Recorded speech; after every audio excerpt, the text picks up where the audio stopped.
Wildland Fire has come a long ways um in recent years as far as like dealing with that internal struggle. At the end of the year, you have all this like you've just been boosted by so much testosterone around you and not being able to like be vulnerable at all. We go 6 months with these people that you're so close with, day in and day out, and then all of a sudden you're alone. We have like one of the highest rates of suicide, um, out of like any profession, and including military, drug use and drinking and these physical manifestations that you create these issues in your life, these bad habits or these ways to cope with yourself because you still don't want to deal with your emotions, and it will eventually wear down on you to the point like you're not there, you're only there physically, and we need you mentally. Like you can't be sharp without dealing with your shit. All right, Kaeley. Good Hello. morning. Welcome. Kaeley, Thank who are you. you? Where are you? What do you do? Um, my name is Kaeley Fenhaus, and I am in the Black Hills of South Dakota. Well, right outside in the foothills. I live in Rapid City, and I work for the United States Forest Service. I'm a hot shot with Tatanka Hot Shots out of Custer, South Dakota. So, help us understand what it means to be a hot shot. So, being a hot shot is a wildland firefighter. There's engines, there are type 2 crews, there's mods, hot shots, smoke jumpers. I don't jump out of planes. We jump out of the back of our crew buggies. So, hot shots are a national resource. And as soon as the fire season in our region, which I'm in the Rocky Mountain region, as soon as our fire season starts, we basically go out on an assignment to wherever the highest priority in the nation is for fires, and wherever the biggest need is. So we go up available nationally. We go on 2 week assignments. So we'll hit travel, then we'll be on a fire for 2 weeks or maybe multiple fires, depending on, how long it takes us to wrap things up. And then we'll hit our travel home. And we do that. We come home, we get 3 days off, and we turn around and we do it again. So we're just out. We're, like I said, we're a type 1 crew. We have um, more qualifications than a type 2 crew. We're just able to operate at a higher level, and it's in and out of season, peak physical fitness, or at least as close to it as we can get. And I have 25 people on my crew, and yeah, we spend 6 months straight together. We get about 1,000 hours of overtime or more in a season, so in a fire season. And then I just got a permanent position, so I work 8 months out of the year, and then I get 4 months off. But a lot of the guys are seasonals, and they work 6 months on, 6 months off, and yeah, just pounding dirt, cutting trees. So, what stage does the fire have to be in whenever your specific type of crew is involved? So it doesn't have to be in any stage. We can be called for pre-positioned or for staging. So if there's really high fire danger in an area and they just need more resources, they can call a hotshot crew to come to the area and set up and just be waiting for a fire. If they think they're going to get weather like a lightning bust, and the conditions are right, they'll call a crew in, and just have them kind of sit and wait for it to start. And then as soon as it starts in that dispatch area, you get called to the fire. They give you the Latin long and details, and you can show up. You can be the first resources on scene to a fire. in that case. And but primarily, at least our crew ends up on a lot of team fires. So it's extended attack.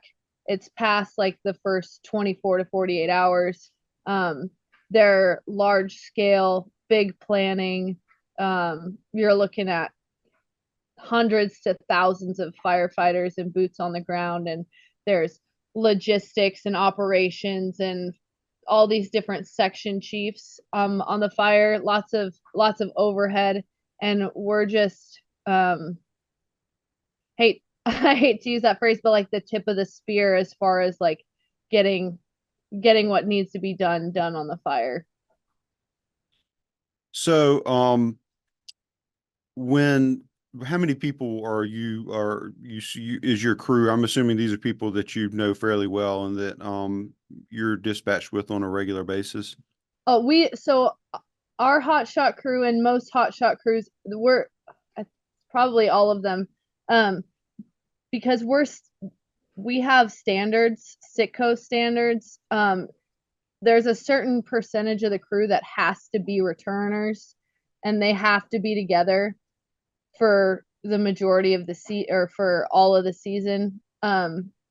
There's 25 of us, and sometimes we'll pick, like if we end up losing a people or we have student season, a couple people that do a student season, so we'll pick up like one or two people that maybe aren't with us all the time, but other than that there's 25 of us that are always together.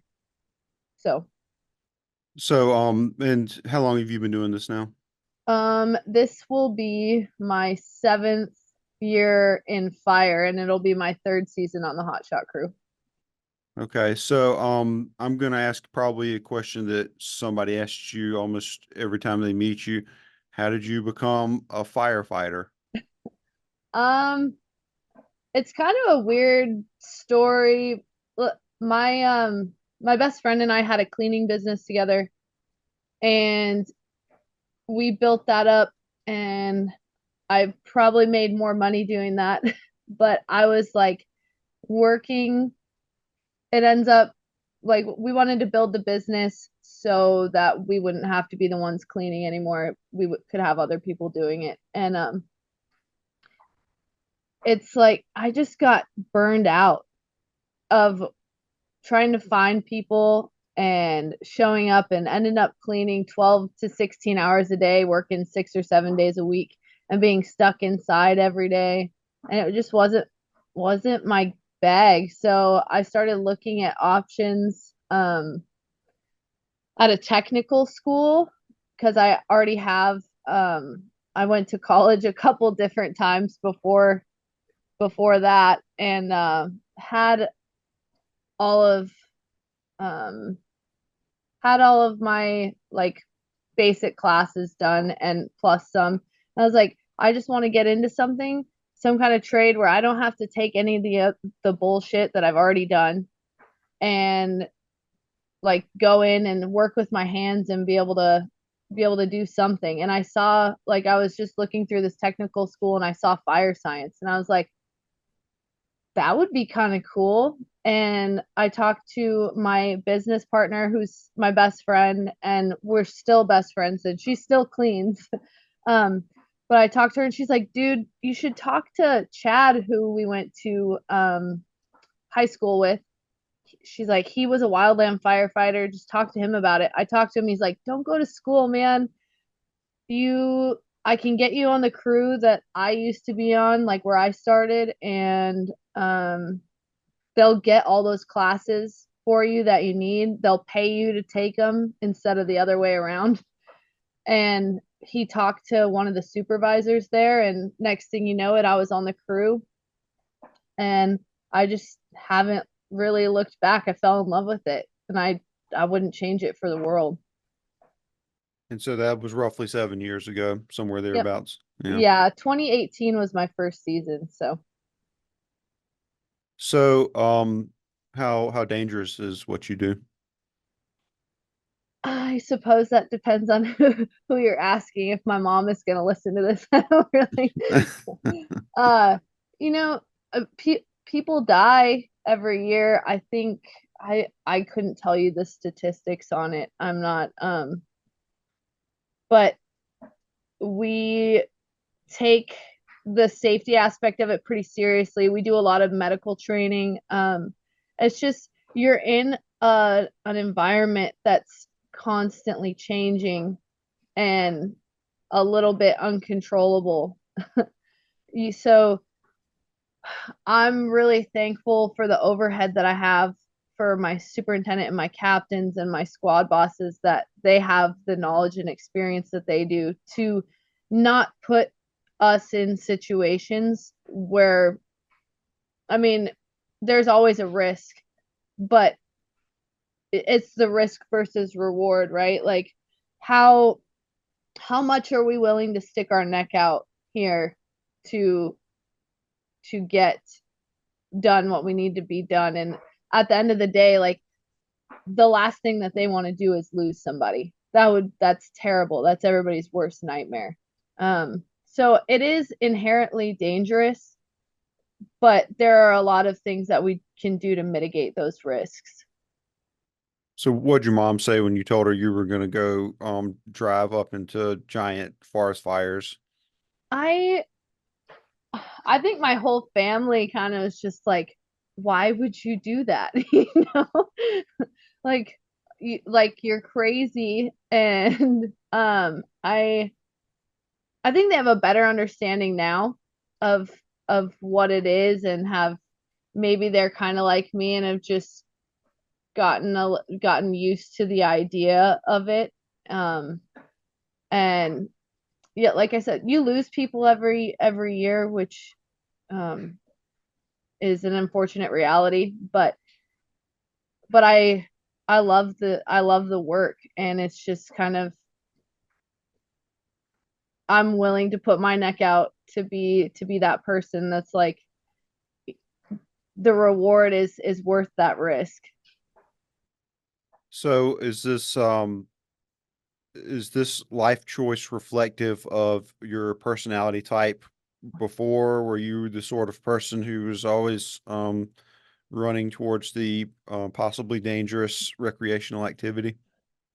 Probably, I suppose. Like, I mean, always liked a little bit more extreme sports. Like, I love mountain biking, I love rock climbing, and um, snowboarding, and a little bit maybe of an adrenaline junkie in those aspects. Like, I yeah, I like to do things that are hard and exciting.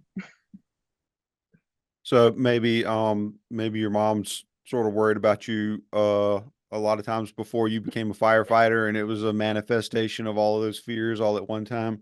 Yeah, yeah, exactly. And I suppose, you know what though, I really do feel like out of all of that, firefighting has changed my life for the better.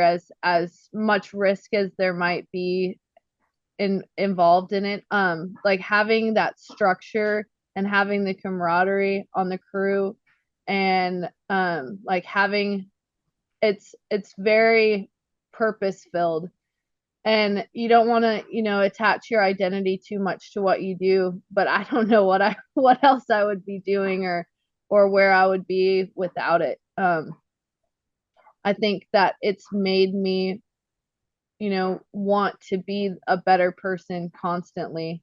um and it's awesome to have the kind of support around you where everybody wants that for themselves. And I think that that's missing in a lot of people's lives. But I have this constant driving force around me that's like everybody is being the best, and maybe not everybody like on that mental maturity level yet, because I do work with a lot of younger guys, but for the most part everybody is constantly trying to better themselves in whatever capacity they can, and everybody wants that for each other. So it's pretty cool to see and to be a part of. Yeah, so what you're describing is you work in an environment where it's very high stakes, and it's going to attract a certain personality type that is not going to shy away from challenges. And you're working with people. Your life in a lot of ways may depend on their alertness and their capacity to get things done the right way the first time. And you've built this camaraderie with those people, and everybody's got to. It's a difference. So we we've talked to athletes and people who have to perform at a high level because that's their job and that's what success defines for them, or that's where the paycheck comes from. But in your instance, the pursuit of excellence is very much definitive of whether everybody gets to come home, or maybe if you guys don't perform your job efficiently, other people down the line, civilians, shall we say, could be hurt, or a lot much bigger escalating problems could be the result of it. So you've got to try as hard as you can. Yeah, absolutely. And I think part of it too is like being on that kind of team. If you're not carrying your own weight, somebody else is going to carry it. And you don't that's a terrible feeling, to let down everybody else around you that's working as hard as they possibly can. And you just we there's just expectations set where it's like you just want to give them whatever you have because they're doing the same for you. I think that's a huge part of it. And I suppose maybe on a professional athlete standpoint, if they're in a team sport anyways, that it would feel pretty similar to that. Yeah, well, you said that you have to be peak physical condition, and it's obviously very demanding that you may have to jump up and go wherever, and face danger and unknown things. And so you've really put yourself into a position intentionally and fully aware that those demands are in place. You've put yourself in a position where you have responsibility for these other people, where you have to carry your own weight. And how has that changed you? Like, what effect has that had on you as a person? um I think, you know coming into it, I was obviously quite a bit younger, like 24, I think, when I started, 23, 24 when I started. And just kind of having that, like, growing up, even in high school and stuff, partying, sleeping in, not having like a ton of like um responsibility where it's like, oh, or if you're late, I don't really, it's not that big of a deal.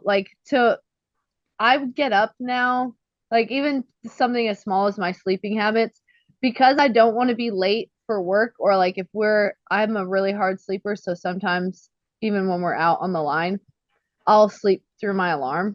And so I sleep really close to the buggy. So if I'm that last person awake and people are walking past me, I can just get like a little kick, like, hey, get up. Because we got, from our wake up time, some crews are 5 minutes, but our crew is 15. So you have 15 minutes before the time you need to be ready. Like, you wake up, you roll up your sleeping bag, if you have a tent out, whatever, put all that stuff away, have your boots laced, and be ready to go 15 minutes. Um, but before, it was like I really struggled with getting up, and now I've made it, like, I've just changed my sleeping habits at home during the off season. Even I wake up or I go to bed between 8:30 and 9, and I wake up between like 4:30 and 5. So it's like every day I'm just I'm ready to go in or out of season. Like, my body just wants to wake up at that time so that I'm prepared. So I'm not the one that's like getting left behind or getting um that. And I think having other people rely on me besides just myself has made me more accountable um in everything that I do. So keeping appointments or a promise or um yeah, having being more committed um to everything that I do and say, just having more integrity in my word, and that, I mean, that carries through in every part of your life. It's like, not just, you don't get to just do that at work, at least not for me. It's like it is filtered into all the parts of my life. I just have like a much more disciplined life with being in fire than I did beforehand. And I, like, when I was younger, I partied way more than I should have, and just wanting to be that better person, I've has like filtered all of that out of my life and made it so much better and more fulfilling. And not that, you maybe that's fulfilling to some people, but it's just not for me. I'd rather have like those relationships in my life that are reciprocative of the values that I hold, and that, just to me, that lifestyle is kind of fleeting. So it's just, yeah, it's made my life much more fulfilling. Yeah, I think that whenever our content we put out lots of different messages, and all of them are kind of centered around the human condition. And a lot of the messages that we put out are about changing your life, about being self-reliant, about self-determination. And we get a lot of pushback from a lot of people. And I'd say 85% of the time, because I'm running the Instagram account, I'm in there looking at everything. And I look at as many accounts as I can every day just to see who our audience is. And a lot of times, the people that push back are younger people, and I get a general sense from their accounts that they're not happy people. And a lot of times people say, how do I change? How do I do this?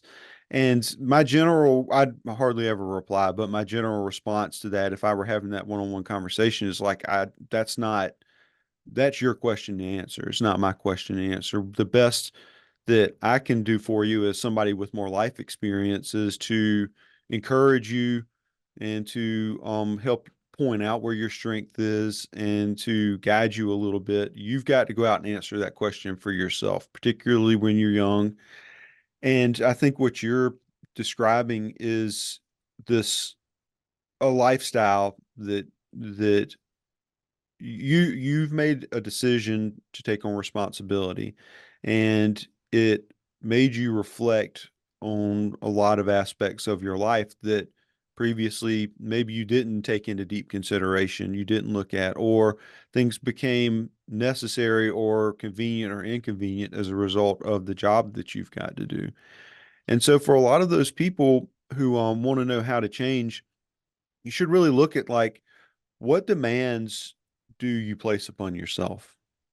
What responsibilities have you accepted? What the people that you have brought into your life, do they add responsibility? Do the people in your life let you be somebody who's wandering and aimless? Are they people who maybe um don't try very hard themselves, and therefore they want to sort of cling to somebody else who's not trying very hard, and maybe they don't always encourage you when you want to go do the hard thing, or they do encourage you when you should be doing something you're not supposed to be doing or that's not helpful to you. And Yeah. those little things start to add up, and that self-reflection is where you start to change your life. And I think that's huge, is like those people that you choose to have in your life, and wanting to change. You're like, if that's something you want, a different you want a different path, you have to start eliminating the people who are walking on the path that you don't want to be on. And that's, I feel like that's really hard for people, like being alone, number one. Like nobody wants to do it alone. And that's kind of what it takes to it. If you have like a big, if you have a goal or you want to change, it's like it comes down to you at the end of the day. I have support, and I have these people to look at when I'm at work to that like kind of motivate me in that time. And that's like make me, it's like the why, why are you doing this? You have to have that, right? So that's, I see that as like the boys are, they do that for me for sure. But at the end of the day, like the end of the season comes and I spend most of my time by myself, like with my, I suppose with my dogs. It's me and my dogs. Like I take my son to school in the morning and then or like typically right now, instead of having a conversation with you, like right now I'd be at the gym. I wake up, I go to the gym, I come home in time to get my son up to go and get him to school. Then when he goes to school, then I carry on with like the second part of my day, whether that's hiking or so like some days it's yoga because I can't just, I've really had to dial back my training because I have a tendency to overdo almost everything in my life. Risk So injury. yeah, risk injury and honest, or just not only injury, but I you get to a point where you are not making progress anymore if you just train. It's like you're working so hard and you're not getting anywhere because it's too much. Your body can't continue that way, or you're not going to build. It doesn't get any better. If anything, sometimes it'll make it worse. And it's, I've never, knock on wood, been injured from it, or at least not for an extended period of time. But it's definitely, I'm I'm learning to find find some soft spots where like, okay, like rest is not, it's, you can't go all the time. It's it's not a reward, it's a requirement. Like you have to chill sometimes. And for me, like my personality, like I don't want to do that. I gotta be going. But like I said, it's like I'm I'm alone a lot in all of those moments. And if you're not okay with that, like I feel like it is a lot harder. You have to be able to cut people and things out of your life and narrow your focus and really make those hard decisions and like what it is that if you want to change, you have to find out why you're doing it, and you have to be okay with making those hard changes. It's not just like what, and it doesn't have to be a physical goal, whatever it is, like that shit's not easy. Like it might be and it's not easy to continue. It's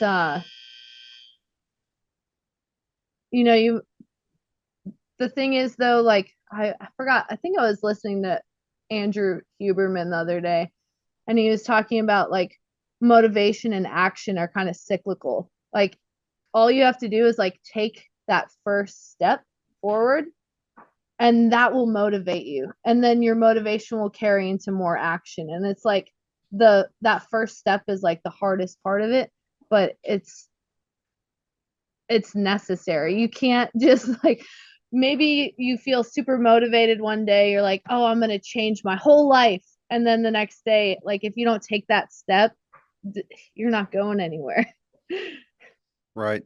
And I think that that's a good point because you took a huge giant step. I mean, everybody out there is not going to go say, "Oh, I'm going to go like be one of the real life heroes of the world and go, fight wildfires." That's a major commitment and lifestyle change that most people aren't going to be able to commit to.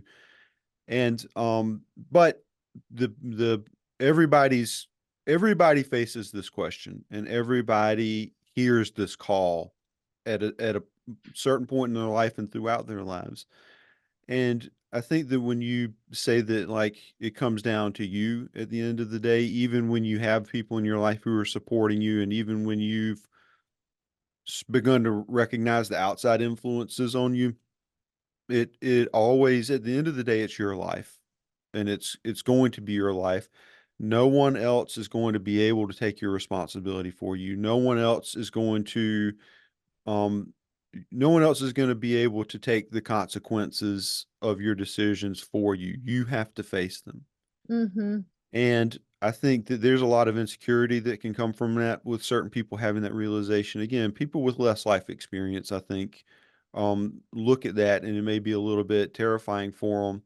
And we're our day-to-day lives now are fairly unhealthy with the amount of social media that we take in, and media in general. And there are so many ways to get instant gratification, and you have to maybe put a little bit more effort into finding those responsibilities these days. But you have to come inside of yourself.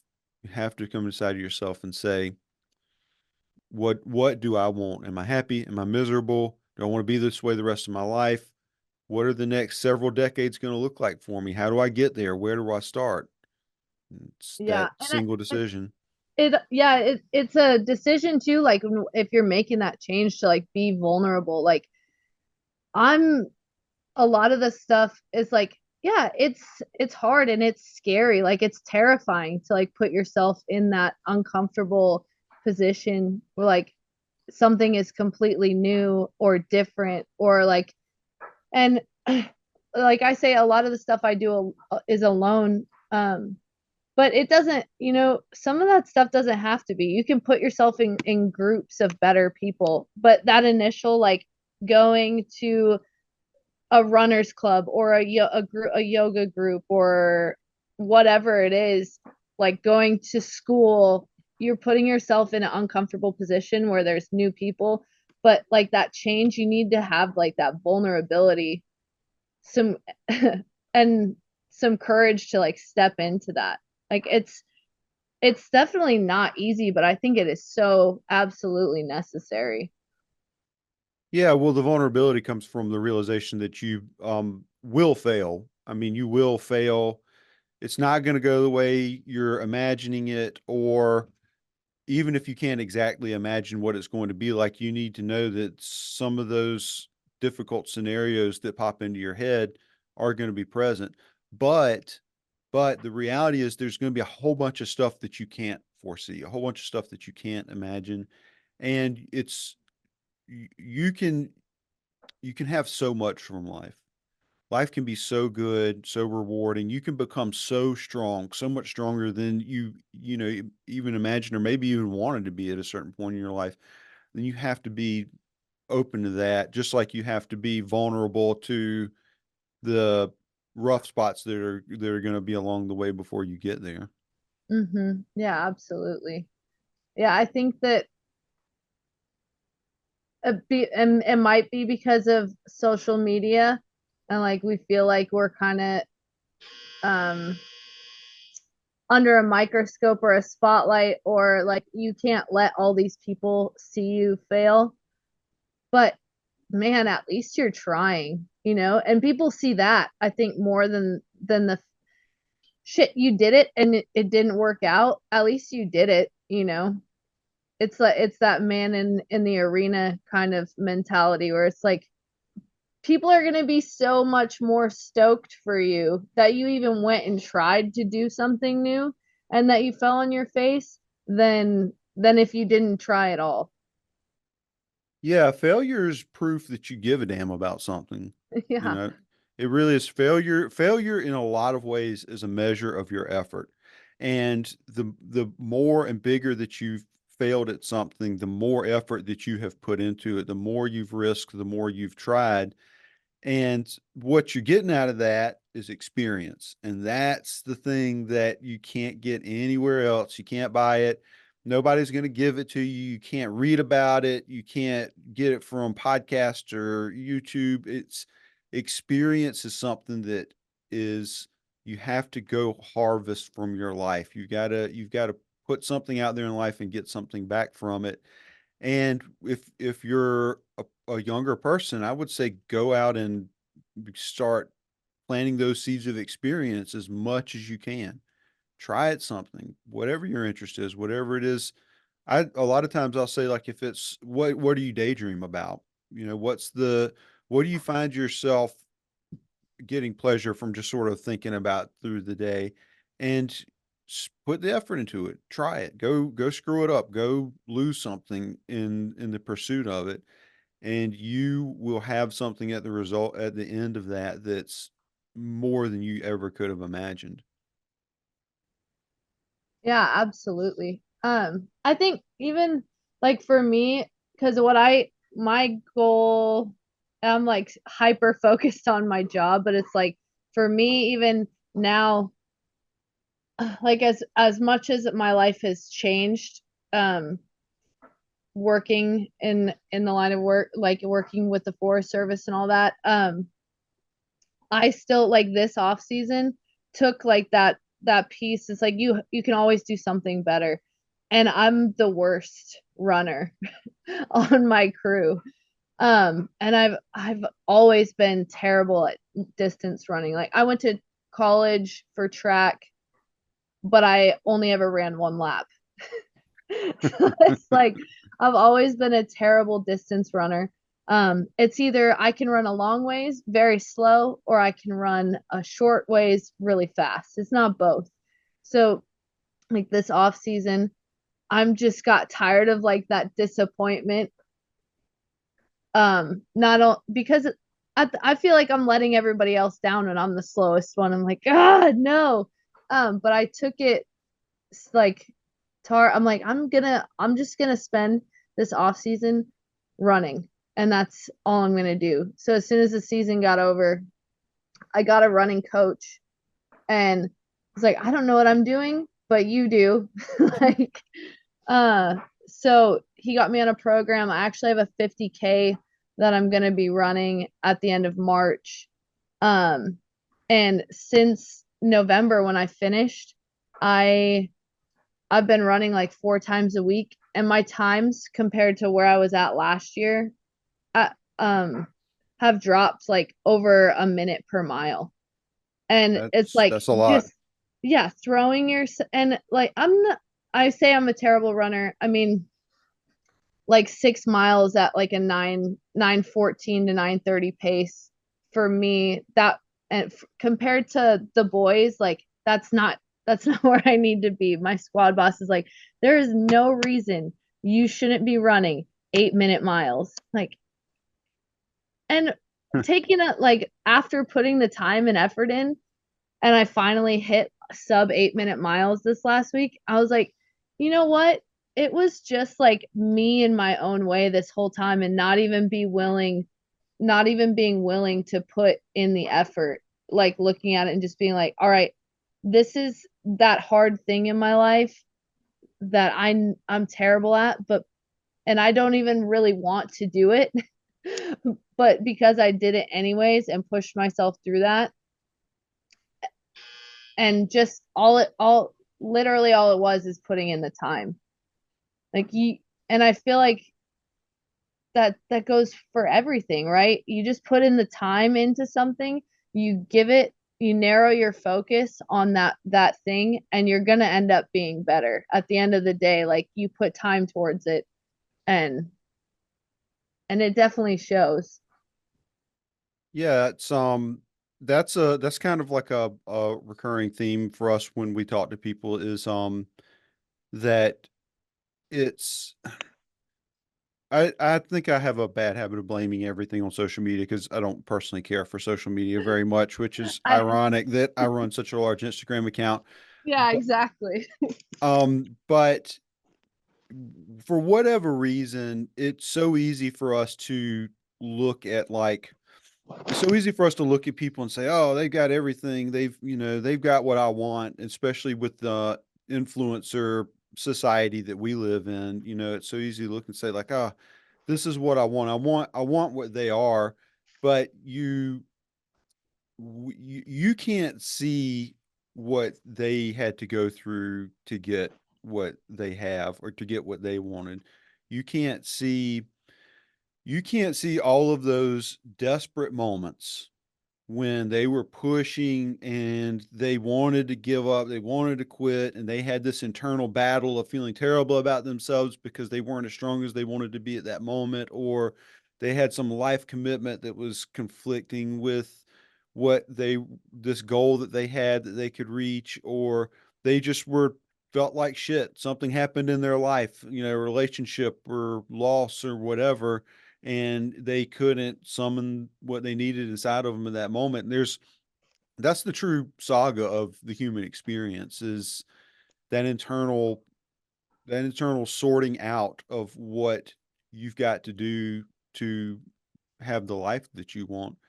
And it's it is a long period of consistent effort and little efforts over a long period of time that get you to the far goal.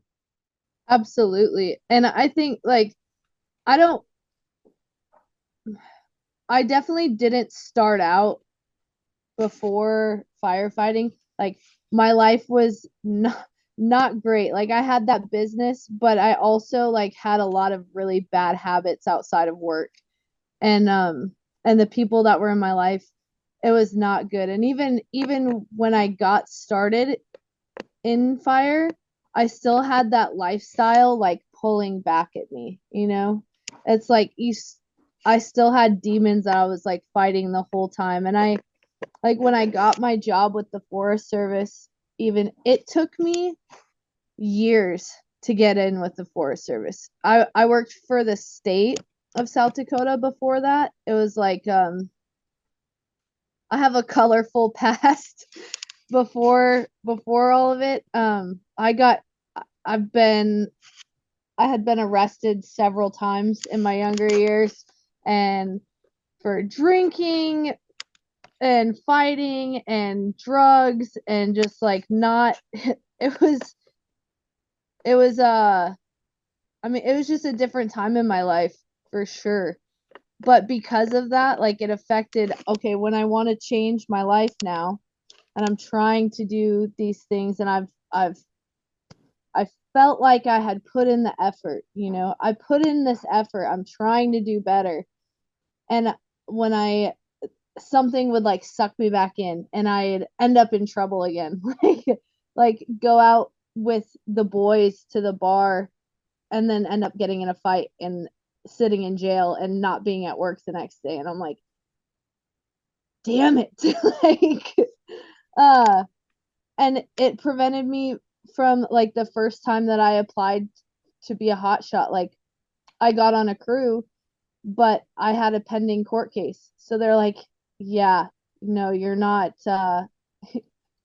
you can't come. And then so I had to wait a year. I went back to the old crew I was on. I waited a year. I was like, all right, that's it. I'm like, I can't be messing around anymore. Like I have to stay on this like narrow path. And did well for a year.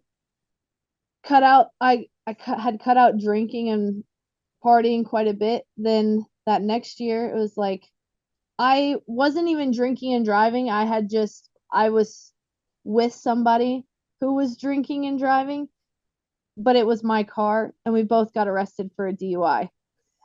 like so I got in trouble again and had like had to fight all of that and get a lawyer and get my car to impound and just it cost me so much more than just the money because it just happened to be towards the end of the season again. So when I go to apply for the feds, like I'm in trouble again.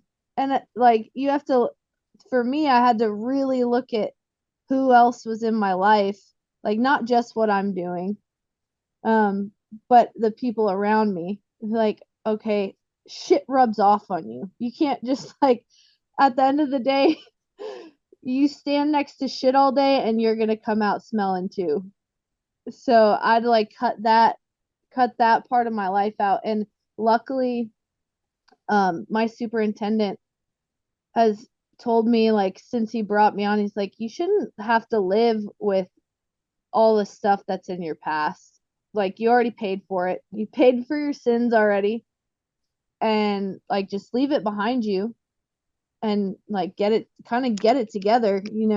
So luckily, since I've been on, and obviously a full year before that, I haven't been in trouble again.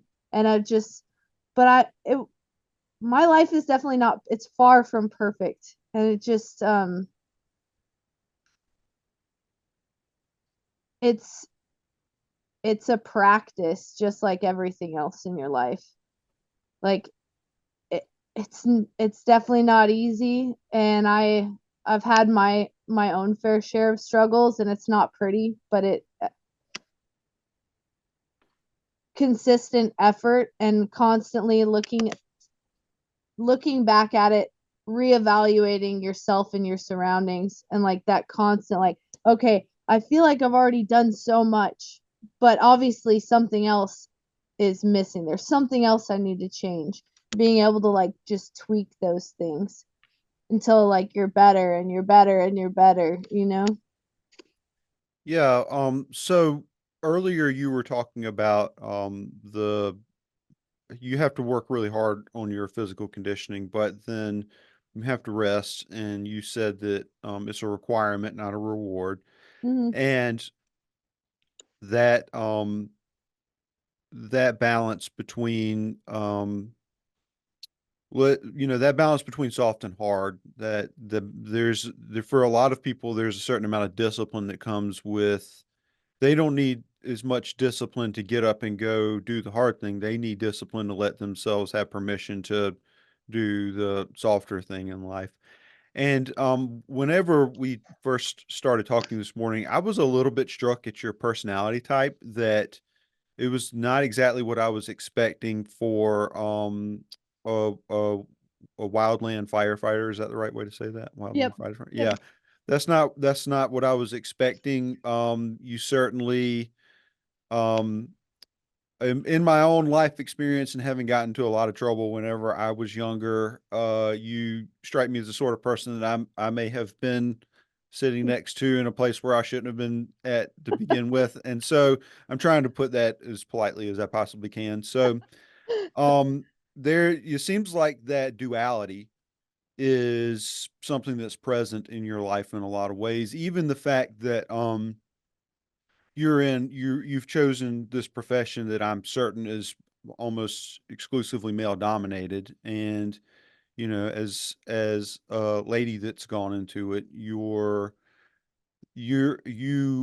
are bringing perspective, and you're bringing a certain type of energy into that's probably very uncommon, and that's got to be part of your internal challenge also, is defining your life by something like that.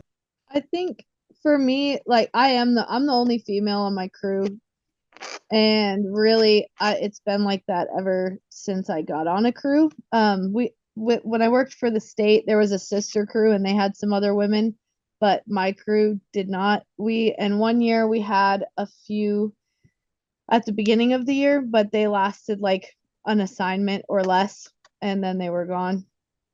And then I know it's just not super common. I know there are quite a few hotshot crews that have more women. And I am always torn between like whether I would like to have other women on the crew or whether I think it would be an issue. Because I don't know, I've just never experienced it. So I'm like, I'm not, I think my personality type is most of my friends growing up have been men, or and just maybe because I like the more, like, I like jujitsu. I'm into MMA. I want to be doing like the go hard as you possibly can in like all the areas of my life, and that is that's not typical for women to be into, which it's badass that there are so many now. That it's just a lot less prevalent, I think, in the area of the Midwest that I live. And but like you're saying, like being a woman in the field that I'm in, um, there have definitely been times where I've doubted that I belong in where I'm at, and it's like, but at the end, as long as I can do the work, and then I feel like I should be there. If you can't, there's a physicality that comes with it and a strength aspect, and if you can't do what the boys are doing, like you don't belong there. But as long as you can, then I don't you just have to earn your spot like everybody else. And it's not whether you're a male or female, it's a matter of, yeah, earning. They have to do the same thing. They when a rookie shows up on a hotshot crew, regardless if you're a man or a woman, like you feel like you don't belong there. It's like you stepped out of the sandbox and you're playing with the big boys now, you know, and you feel that. You feel that. And maybe I um when I got on felt more like I didn't belong because of being a woman, but looking at it now, it's like it doesn't really matter. It just matters. They want to see that you are willing to put in that effort and that you're serious about it. So you say that you've had moments of doubt where you felt like you didn't belong. Like, where does the doubt come from? Is it just the physicality, or is it something Especially deeper when than I that? run, when we've been running on crew runs and I'm like back there, then and everybody's got to turn around and come pick you up. It's like, man, I don't belong here. Like I don't belong here with these guys. But then there's other stuff, like there's other points in time where like I do much better, like when we're digging line, or and then you like it makes up for that. It's but for me it was like mostly the running. So like that was, yeah, the physicality, or you know, also sometimes too, just because I don't really I try not to drink very often anymore because I have that that personality type that's like, if I'm gonna do something, I'm gonna do it.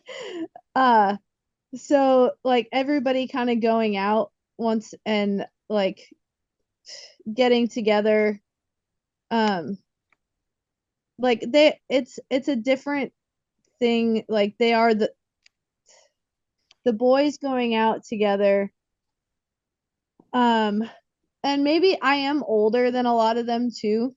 And also I have a son. So it's like sometimes that is like I feel like I don't necessarily belong just because they have a different mentality than I do. They have a different lifestyle. And it doesn't feel like I fit sometimes in that way because there's only one other person on my crew that even has kids, and he's one of my captains. Um, but that, like, being split that way, kind of, and being a mom, you just, luckily my sense of humor and the way that I speak is fits in pretty well with the boys. My squad boss last year was like, "How are you the most disgusting person here?" Like, I don't know whether to take that as a compliment or if you're talking shit to me, you know? Yeah, I can't think of like specific moments outside of like the physicality where it's like, man, you just don't belong here. Why do you think other women have a hard time sticking with it? Maybe they're not comfortable in being the only. Like if you don't want to be the only one, um, maybe that's difficult. Uh, it's kind of unforgiving.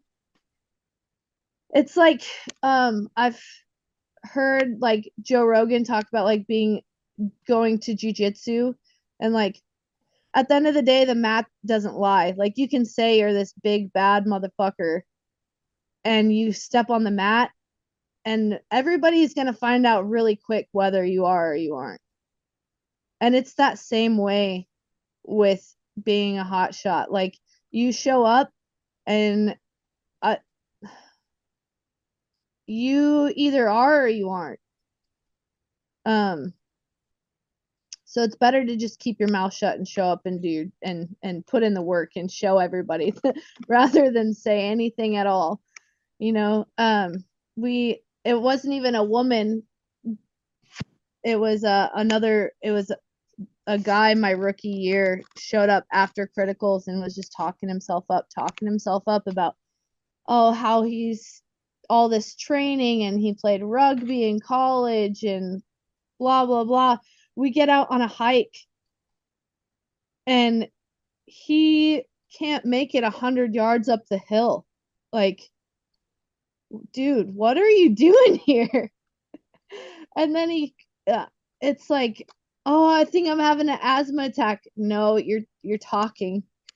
You're fine. He can't. Like you have asthma. Like, how do you think you're gonna do next to all that smoke? He's like, oh, it shouldn't be a problem, but just like showing up, and I think women, I don't want to say that I guess the women that were on my crew for like that short time showed up and expected to kind of be gifted that spot. Um and that like number one that pissed me off because I was like, you guys never babied me ever. And these girls are showing up and they're like, oh, I can't carry that. Like, then why are you here? Like it's an unforgiving place and it's like there's no room for somebody else to carry your weight. And um maybe that maybe a lot of women are I don't think it's just women, but there's probably less women that are capable than there are men just like purely physically like and to be a woman in that field you're gonna have to put in the extra effort, so maybe that will make people shy away from it a little bit too because like just physiologically like I don't have testosterone, my lungs are smaller, my heart is smaller, I'm smaller. Like I have to put in that extra work and on top of like these guys are already working their ass off to get in this spot. So you're going to work your ass off and then you're going to do it some more. So just the pure workload in and of itself maybe makes people shy away from it, women in particular. Yeah, you've mentioned several times like there's this back and forth between you've got to be self-reliant, you've got to be able to step up and meet the demands on your own, but at the same time, you've got a crew that you've got this really strong bond with, and it's a group of people that have to be able to fill in if somebody's not able to perform, or they have to be able to support each other, I think is the right way to say it. and Mm-hmm. and so on the one hand, yeah, you do need to ask for help. You need to be prepared to receive help. You need to know where your help's going to come from. You need to be in a position that you have help available to you and it's the right help that's really going to do what needs to be done. At the same time, you have to accept responsibility and you've got to be able to do things on your own. Like it has to be a life goal of every single person to be as independent as they can, or as independent as is necessary for their lives, and to take responsibility for themselves. And so those two things seem like they're in conflict, but the reality is that you need to understand that just because what you're going through is really difficult, that doesn't mean that you need somebody to carry your load for you. It Hmm. means that you're just kind of like experiencing life, and that in moments it feels impossible, in moments it's really difficult. But when that time comes that you can't carry it yourself, that's when the right help is necessary. Yeah, and I think like the whole help thing, you should absolutely have people around you or know where you can get help. But if you're not willing to put in the work around that help and help yourself, then nobody can help you at all. Yeah, and Um, so it's your personal responsibility that drives you in a lot of ways.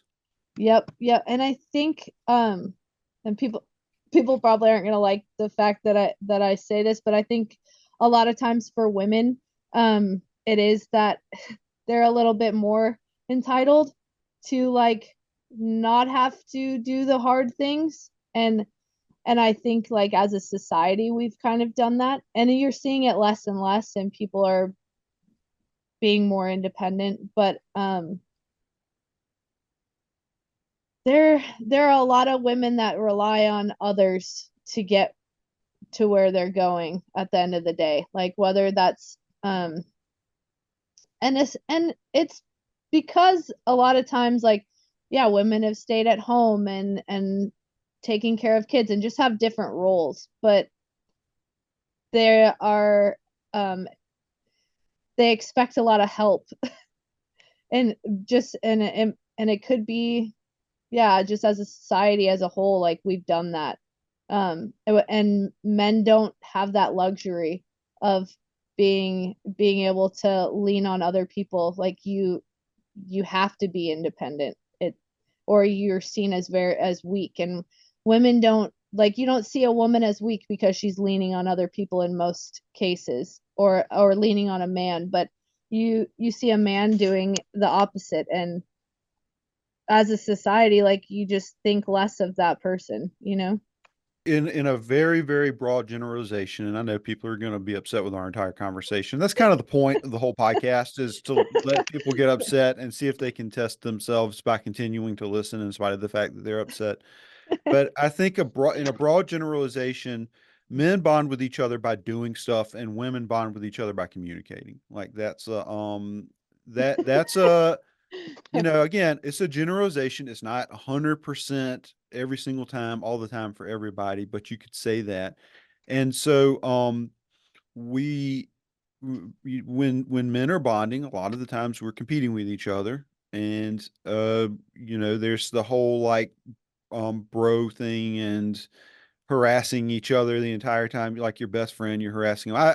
I'm not really that personality type. I do physical stuff, but I'm a little bit too like sensitive artist to be a bro with that way, but it's common for a lot of guys. And so if it's our natural inclination towards um how we bond socially, I think that it requires a certain degree of conscientiousness and self-awareness if you're going to go take on a life pursuit that may be in conflict with part of your natural inclination. Yeah, I didn't even think about that, but I absolutely because that's how we talk about that all the time. Like when so we have a critical 80.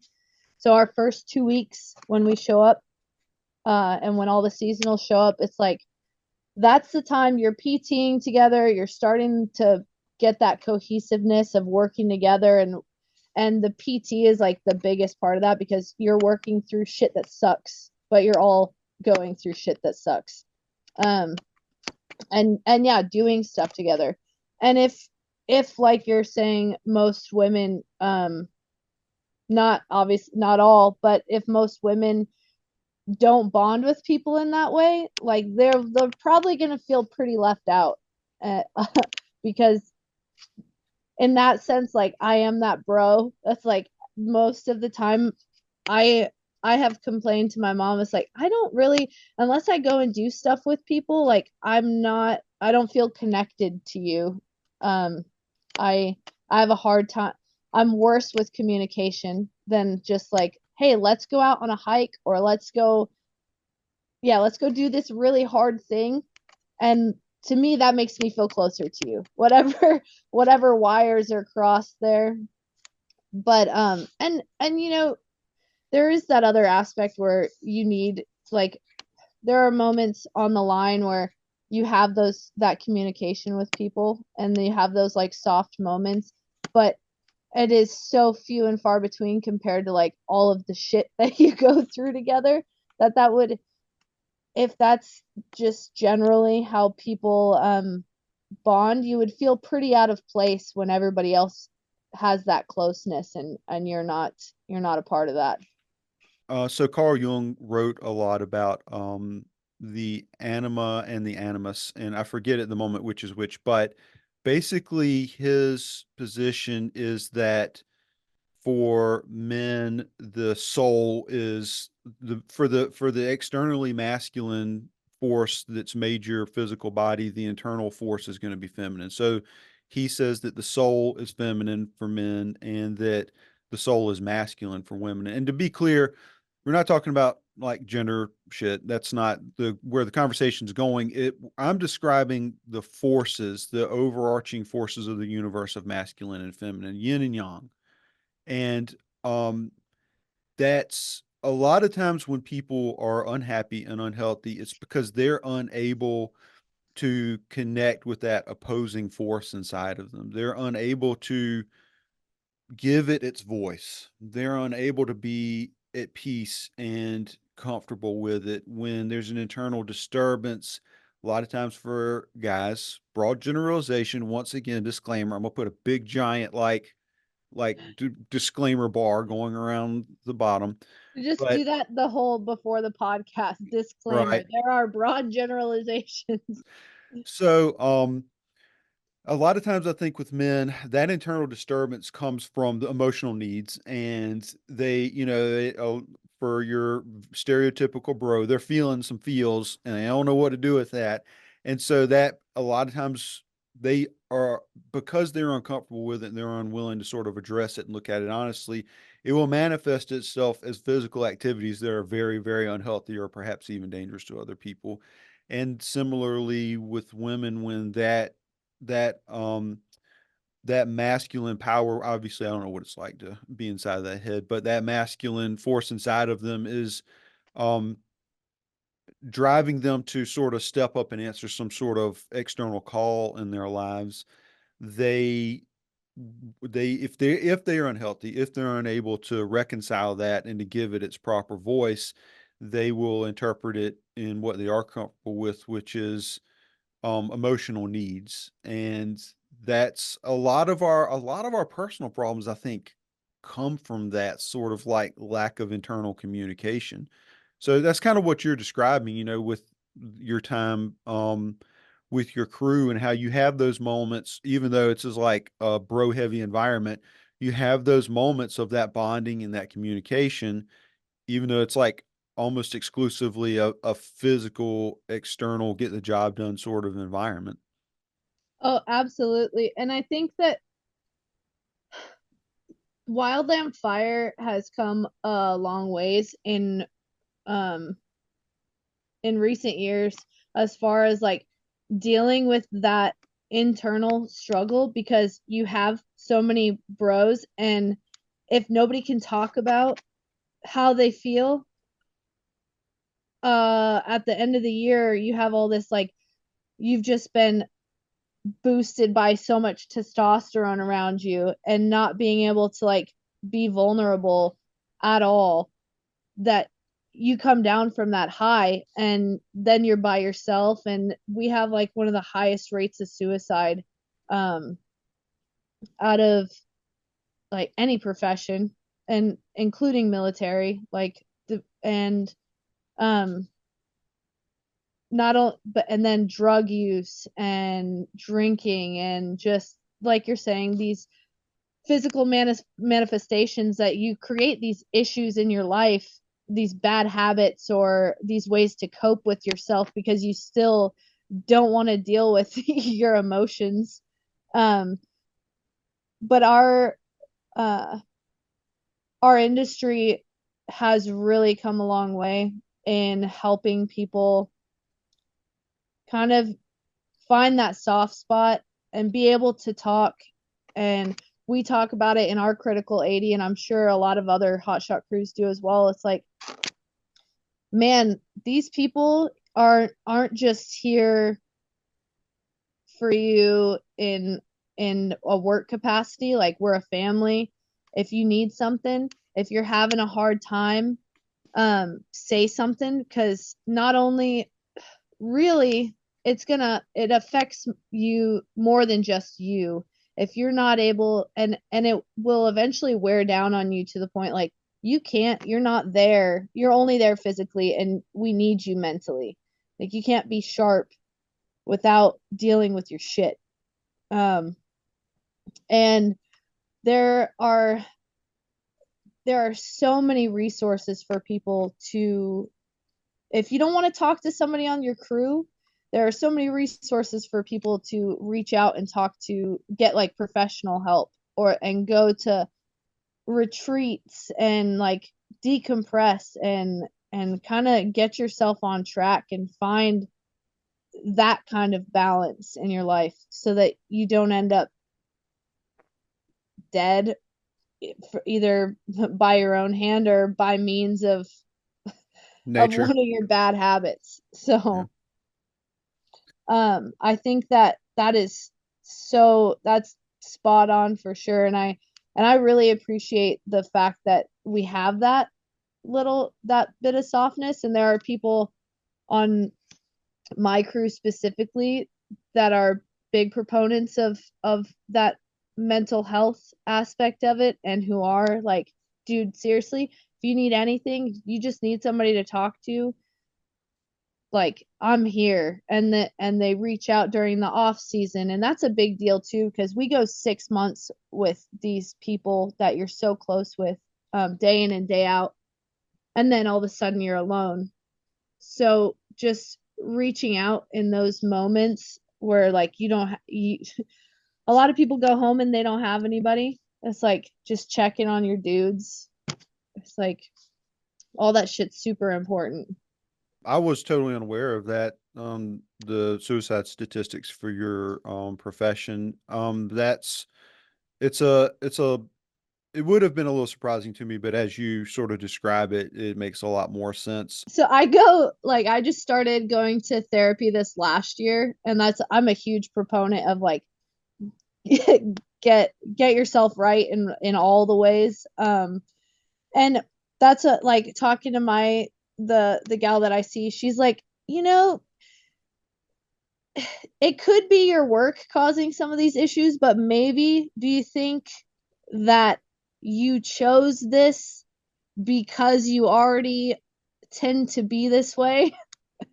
And I'm like, mm, looking at the rest of my life, that is probably more likely the case, and that it's just an easy fit.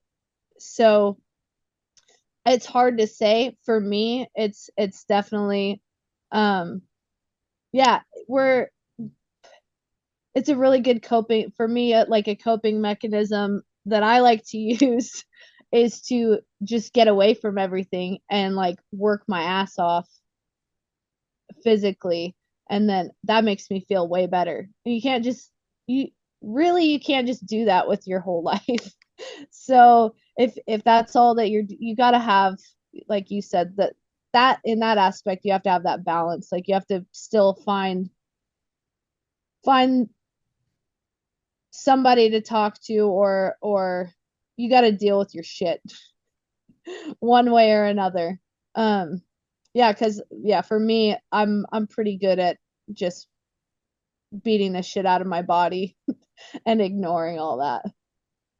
I think that human beings have an innate need for confession, and I don't mean that necessarily in like the religious sense of I did something bad and I've got to tell somebody the bad thing that I did. What I mean is that they have an innate need to express what's inside of themselves. And if we can't learn to do that in a healthy way, I mean, I think that that's a lot of what therapy does for people. It gives them an environment and a time that is designated to sit down and express what's going on inside of them in ways that they typically may not feel comfortable doing with other people. And when you do that, a lot of what you're doing, like there's a lot of ways to look at it. Part of it you could say is, oh, it's just sort of letting the pressure off, or it's giving you an opportunity for a human connection with somebody, with your therapist. And those things are true. But what it's doing also is you are making the intangible inner world tangible. You're making the things inside of yourself that are unreal, you're making them real in a healthy way by expressing them, by giving them form, even the form of words and ideas. And if you don't do that, those things inside of you are going to become manifest. They are going to express themselves. They are going to come out. And that idea is repeated in so many philosophies and so many religions over and over again, that what happens in the darkness will come out into the light. And it's just a universal truth. And you've got to take ownership of that process. Oh, absolutely. And like I think for me it was just like all it's still that all or nothing. Like in everything I do, it's just like to the extreme. So for me, when that stuff comes out, it's like wreaks havoc on the whole rest of my life.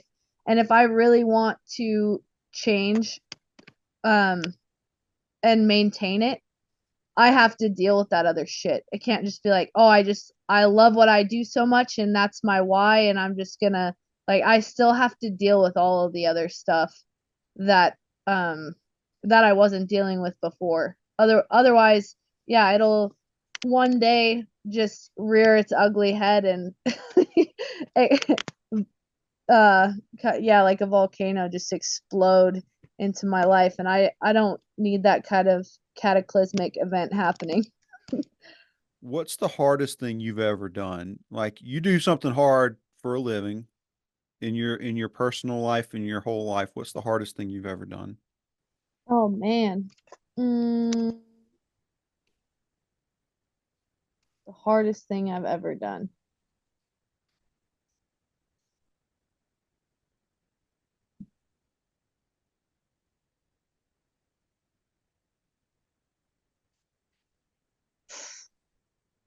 Um, I think the hardest thing I've ever done is I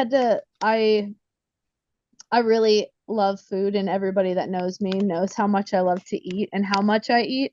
And I had to so I fought MMA for a little while and doing weight cuts is the hardest thing I have ever done. 'Cause I just being disciplined with food is not my forte and still training 3 times a day and eating nothing is is that takes a different kind of person and I that's not me.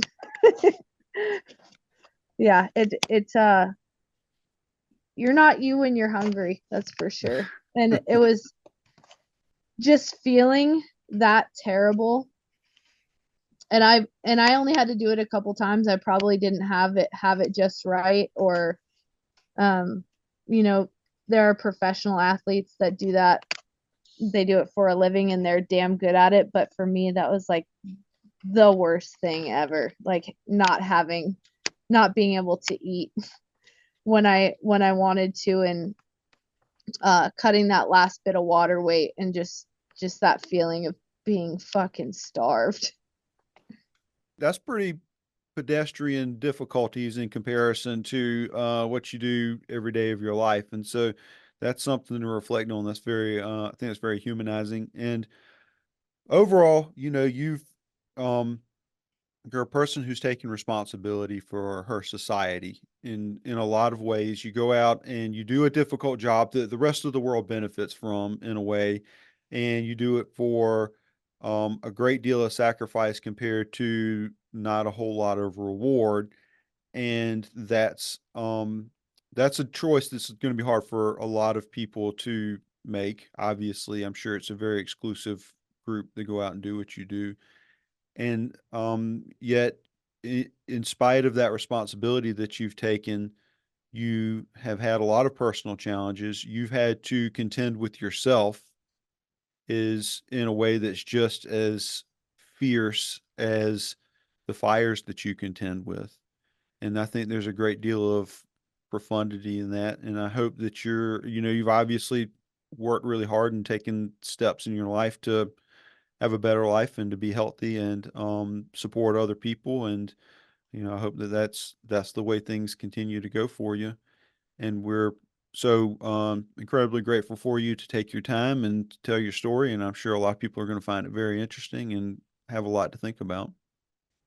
Yeah, yeah. Thanks for having me on. I super appreciate it. Well, thank you, Kaeley, and thank you to everybody who's listening. And we'll talk to you next time.